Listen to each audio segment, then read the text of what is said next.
Siempre que hay elecciones, asistimos a jornadas de intensa confrontación ciudadana para tratar de hacer ver que los candidatos que ellos apoyan son la mejor opción para la nación, como si de un equipo de fútbol se tratase. Pero en Latinoamérica esto se vuelve mucho más exagerado, como las recientes elecciones de Ecuador, que se están llevando a cabo en un entorno de tensión política y polarización sin precedentes, llegando al punto de que uno de los candidatos fue asesinado. Y como siempre, detrás de todas estas confrontaciones suele haber un factor económico que sirve de gasolina. Ojo, no quiero decir que sea el único factor relevante. Y hoy estamos aquí para ver por qué se ha producido semejante polarización en la sociedad de Ecuador. Así que, no me enrollo más, poneros cómodos, que empezamos.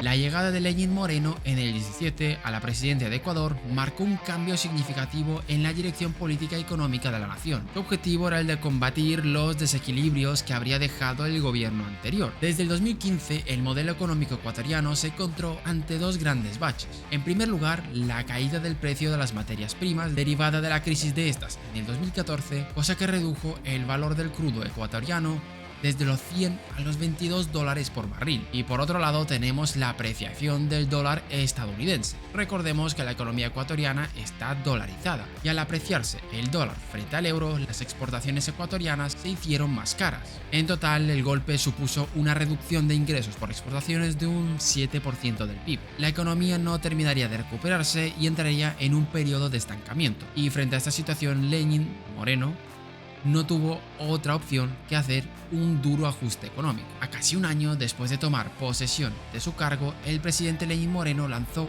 un plan de consolidación fiscal que generaría ahorros totales estimados de $1.000 millones.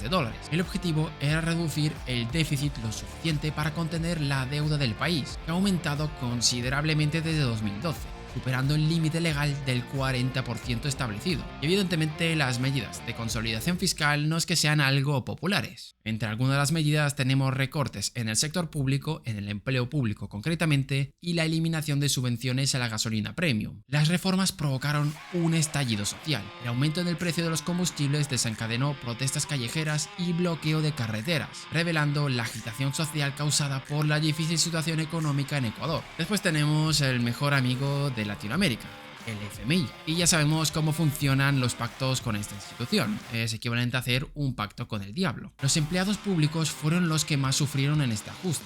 Se realizó una reducción salarial de hasta un 20% para contratos temporales, reducción de las vacaciones de 30 a 15 días y que tengan una contribución equivalente a un salario mensual en el erario público. Y dejando de lado a los empleados públicos, también se anunció una subida de impuestos a empresas que tengan beneficios superiores a los $10 millones. Como compensación, se intentó subir un poco el bono a las familias, tanto en su cantidad como en su cobertura. Se trató de que llegase a 1.300.000 personas más. Y luego toda una serie de reducciones de impuestos y aranceles a tecnologías que en resumidas cuentas no sirvieron de nada. Ecuador atravesaría una crisis social sin precedentes donde el gobierno tuvo que declarar el estado de excepción debido a las masivas protestas callejeras.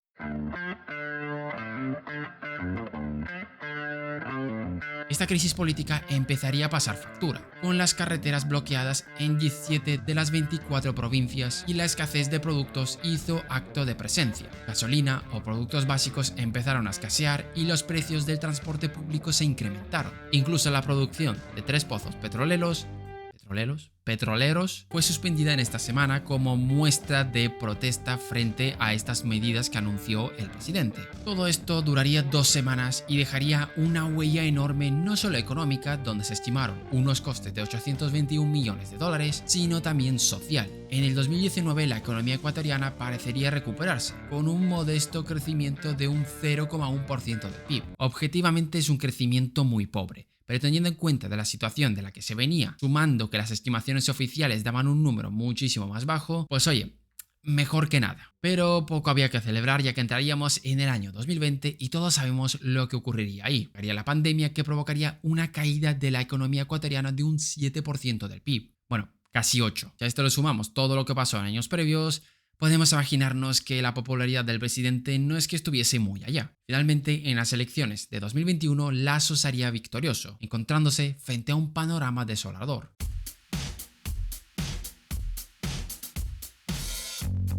La administración Lasso anunció una serie de medidas económicas entre las que se destacaban la privatización de 3 refinerías, autopistas, la compañía pública de telecomunicaciones y el Banco del Pacífico.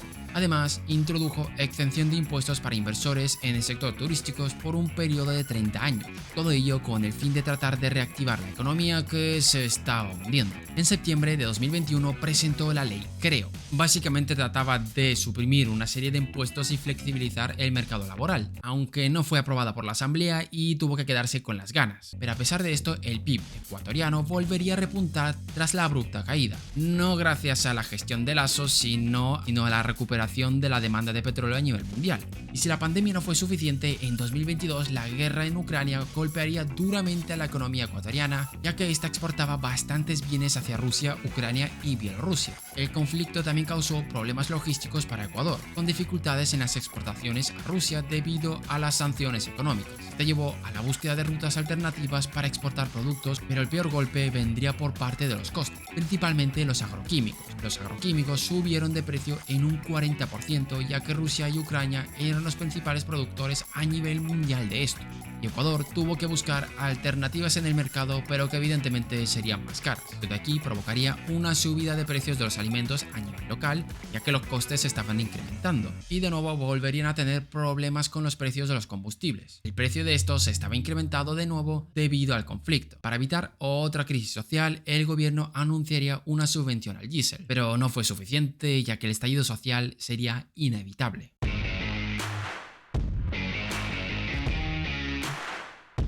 Las protestas iniciaron en junio de 2022, donde se ponía en la diana al presidente Lasso debido a la situación que atravesaba la nación. En respuesta a esto, el gobierno accedió a una rebaja de 15 centavos de dólar por galón de combustible, entre otras tantas que no vamos a comentar. Aún así, las protestas iban a salir caras. Se estima una pérdida de $1.000 millones, cifra que superaría las del anterior estallido. Pero la violencia en Ecuador no solamente viene por la polarización social, sino que también hay que tener en cuenta la presencia de grupos de narcotráfico. Durante enero de 2022, los homicidios se triplicaron en comparación con el mismo mes del año anterior. Según la policía ecuatoriana, alrededor del 80% de esos crímenes están ligados a disputas territoriales entre grupos criminales vinculados al narcotráfico. A pesar de los múltiples esfuerzos del gobierno, no se ha logrado combatir de forma efectiva este fenómeno, y uno de los culpables de este incremento de la actividad de los grupos es Colombia. No como país en sí, sino que recordemos que Colombia es una de las principales potencias en este aspecto, y durante estos años se incrementó muchísimo la producción en Colombia. Ecuador es un gran mercado. Este incremento de la actividad genera conflictos entre bandas, incrementando la violencia en el país. Y si esto no os parece suficiente, tenemos que hablar de los enormes casos de corrupción que se han destapado en los últimos años.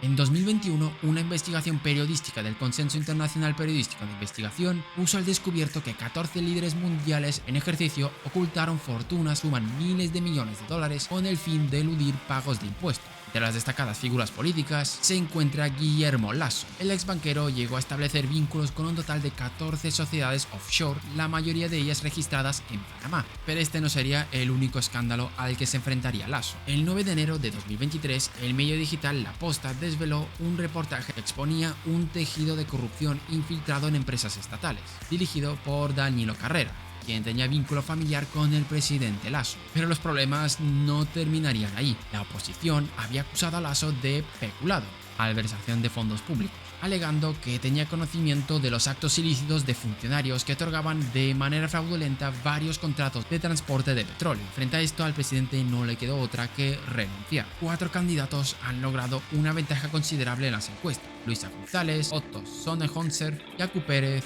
y Fernando Villavicencio. Y este último tuvo un papel importante en la investigación de corrupción en Ecuador, que fue asesinado en medio de estas oleadas de violencia.